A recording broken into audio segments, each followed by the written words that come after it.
तरह से आज़ादी के समृद्ध काल में जिसका प्राइम मिनिस्टर जिक्र करते हैं, फिर भी लगातार हत्याएं हो रही है। आपकी योजनाओं का लाभ तो तब लेंगे ना जब जिंदा रहेंगे।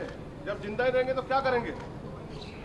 शंकर लाल मेघवाल को काट के मार दिया तलवार से, पुलिस एफआईआर नहीं लिख रही, गिरफ्तारी नहीं कर रही है। राजकुमार जाटव को यहाँ मार दिया गोली से गाजियाबाद में, समझौते का दबाव बना रहे हैं, गुंडागर्दी कर रहे हैं।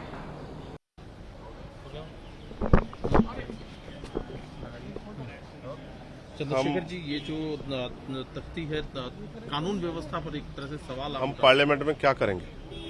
मैं अभी पार्लियामेंट से बाहर आया हूँ। मैंने सभापति जी से कई बार कहा कि मैं अपनी बात रखना चाहता हूँ। जिन लोगों ने हमें यहाँ चुन के भेजा है, सरकारी पॉलिसी का फ़ायदा तो उनको तभी मिलेगा जब जिंदा रहेंगे, लेकिन जो जिंदा ही नहीं रहेंगे तो फ़ायदा कैसे मिलेगा? उत्तर प्रदेश में गाजियाबाद में राजकुमार जाटव जी की और उनके बेटे पे सरेआम गोलियाँ चली, सर को गोली चीर के निकल गई, मौके पर मौत हो गई। पुलिस एफआईआर लिखने की बजाय समझौते का दबाव बना रही है। रात बड़ी मुश्किल, पूरी रात धरना देके हमारे लोगों ने एफआईआर किया, अभी तक कोई गिरफ्तारी नहीं हुई। 2.5 साल की बच्ची को मेरठ में नोच दिया गया है, लेकिन किसी को फर्क नहीं पड़ रहा है। उसका परिवार रोता फिर रहा है, कोई सुनने वाला नहीं। उसका परिवार एविडेंस खुद इकट्ठे कर रहा है, बच्ची के कपड़े, खून से सनी हुई जगह और वो गड्ढे जहाँ उसको दबाने का इंतजाम था, कोई सुनने को नहीं उत्तर प्रदेश में। साथ साथ राजस्थान में कल जो हुआ है वो डरावना है। शंकर लाल मेघवाल की गला काट के, तलवार से गला काट के अलग कर दी गई। ये हमने कभी टीवी में देखा था, कभी हमने पुराने उसमें समय था राजतंत्र में। आज जो सरेआम हो रहा है, उसके पिता को भी गंभीर रूप से घायल कर दिया। वो आरएमएल में किस तरह से जो है, एक आरएमएल में यहाँ है और एक दूसरे वहीं राजस्थान में अपना इलाज करा रही है। ये जो दुर्दशा हो रही है, हम क्या करेंगे पार्लियामेंट में अगर अपने लोगों की आवाज़ नहीं उठा सकते हैं? अगर पार्लियामेंट हमें बोलने का मौका नहीं देंगी तो हम सड़कों बोलेंगे। लेकिन सच ये है कि उत्तर प्रदेश राजस्थान में कानून व्यवस्था ध्वस्त हो चुकी है और वहाँ बैठे मुख्यमंत्री तानाशाही में इतने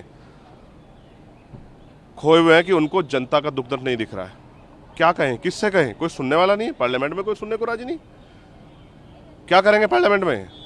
क्या फायदा हमारा पार्लियामेंट में अगर हम दलितों के दमन पे आवाज नहीं उठा सकते? ये गुंडागर्दी की सरकार, इसी का सबक 2019 में 2024 में उत्तर प्रदेश की जनता ने भारतीय जनता पार्टी को सिखाया और आने वाले कल में और सबक सिखाया जाएगा। अगर कानून व्यवस्था अच्छी नहीं होगी, बहन बेटियों की रक्षा नहीं होगी और दलितों पे जो जुल्म हो रहा है वो बंद नहीं होगा, तो इससे बुरे परिणाम होंगे। ये बात मेरी आप याद रखना। और अंदर बैठे जो लोग हैं वो ये ना समझे कि हमारी संख्या नहीं बढ़ेगी। आने वाले कल में हमारी संख्या बढ़ेगी और अगर संख्या के आधार पर बोलने का मौका मिलेगा तो हम अपनी संख्या बढ़ाएंगे, लेकिन ये जुल्म हम लोग बर्दाश्त नहीं करेंगे। मेरे सीने में आग लगी है क्योंकि मेरे लोगों को मारा जा रहा है। मैं क्या करूं? यहाँ कोई सुनने वाला नहीं, ना यहाँ कोई सुनने वाला, ना बाहर कोई सुनने वाला। और इस गुंडागर्दी की सरकार का अंत निश्चित है। ये बात उत्तर प्रदेश के मुख्यमंत्री जान लें। आप जो कर रहे हैं, चाहे नौजवानों के पेपर लीक हो, चाहे बहन बेटियों का अपमान हो, चाहे आपकी गुंडागर्दी तानाशाही घोटाले 69 शिक्षक भर्ती में, इसका खामियाजा जो है भारतीय जनता पार्टी को और आपको दोनों को भुगतना पड़ेगा। चंद्रशेखर जी, कानून व्यवस्था की आप बात कर रहे हैं। उत्तर प्रदेश सरकार ने एक फैसला किया था और उसे भी व्यवस्था का हवाला दिया था, जिसको लेकर के सुप्रीम कोर्ट ने रोक लगाई थी। कांवड़ यात्रा का मैं जिक्र कर रहा हूँ। आज पिटीशन दायर करते हुए उत्तर प्रदेश सरकार अपने फैसले का बचाव कर रही है। वो कह रही है कि ये ट्रांसपेरेंसी बरकरार रहे, इसके लिए ये किया जो भर्ती आ रही है उसमें भी ट्रांसपेरेंसी रख लो। 69 शिक्षक भर्ती में 20,000 पदों घोटाला किया है, 6,800 नियुक्तियां आपने जारी की थी, उसका भी, उसमें भी ट्रांसपेरेंसी रख लो।